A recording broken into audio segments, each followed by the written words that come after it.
Have you ever built a commander deck just so you could play a specific card? Hi, I'm Warren with Cracker Games, and if you like awesome commander deck techs, check out the link in the comments, down below, and in my profile. Now, no one's going to be surprised that Gaea's Cradle is a powerful card. The game's built around creatures, so a land that taps for mana for all the creatures you have is definitely busted. But how do we use it super effectively? Well, we play it in a cEDH deck around Rograkh, son of Rograkh, and Thrasios, Triton Hero. No one's doubting the power of Thrasios. It's been a main player in cEDH for years at this point. Get infinite mana, draw your whole deck.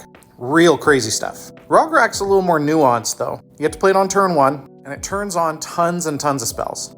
You get Flare of Duplication, which at this point just does crazy things whenever someone else tries to have a good time. You get Deflecting Swat, and you get Fierce Guardianship. And of course, you can play Force of Will, Impact of Negation, Force of Negation. Those are all good too. But having these 3 specific spells on from your first turn, there's nothing quite like that. But like I said, this is a Gaea's Cradle deck, so that means we gotta have Gaea's Cradle in play. How are we doing that? Well, we're playing Expedition Map, which means at a minimum we should play Urza Saga to go get Expedition Map. We're playing Sowing Mycospawn, which is one of the best green cards printed all year. I know it's devoid, but that cast trigger of go get any land and put it onto the battlefield is just absolutely busted.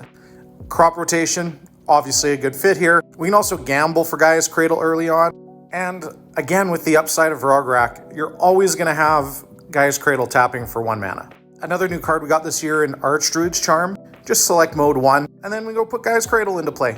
That is absolute lunacy. Now with any team or deck, there's layers to our combos. Tezzeret the Seeker can't directly go get Gaea's Cradle, but it can get Expedition Map to get Gaea's Cradle. There are obviously other good cards to get with Tezzeret the Seeker as well. Maybe the One Ring or Mox Opal. Spell Seeker's great in this deck as well.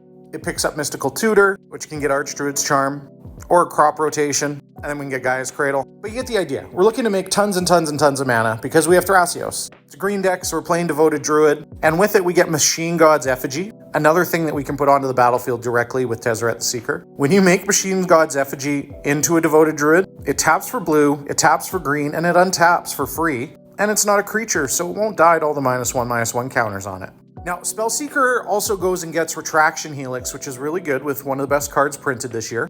I'm talking about Valley Floodcaller. If you have this card and Retraction Helix and a 0-mana artifact, like Mox Opal or Mox Amber, seen here and here, you can make infinite mana, add instant speed to dump into Thrasios and draw your whole deck, which again is the point of the deck. Once you have infinite mana and all the cards in your deck in your hand, you can play Hullbreaker Horror, and you can continue to loop your Mox Opal or Mox Amber, but now you get to bounce all of your opponent's stuff to their hand. And that's game over as far as I'm concerned. Now, quickly going back to Gaea's Cradle. Obviously, if we're playing a Thrasios Gaea's Cradle deck, we're playing Neoform and we're playing Eldritch Evolution because we want Seaborn Muse on the battlefield. Every time we get to tap Gaea's Cradle and activate Thrasios, we pull just a little bit further ahead. And if we get to do that on everybody else's turn, we pull so much further ahead and we take control of the game. Now, I think it would be irresponsible of us to not play Intuition in this deck. With the right combination of cards, this is a 1-card win con. You search up Underworld Breach, Eternal Witness, and Noxious Revival, and you guarantee that you get to play Underworld Breach, which means your deck is also packing Lion's Eye Diamond and Brain Freeze.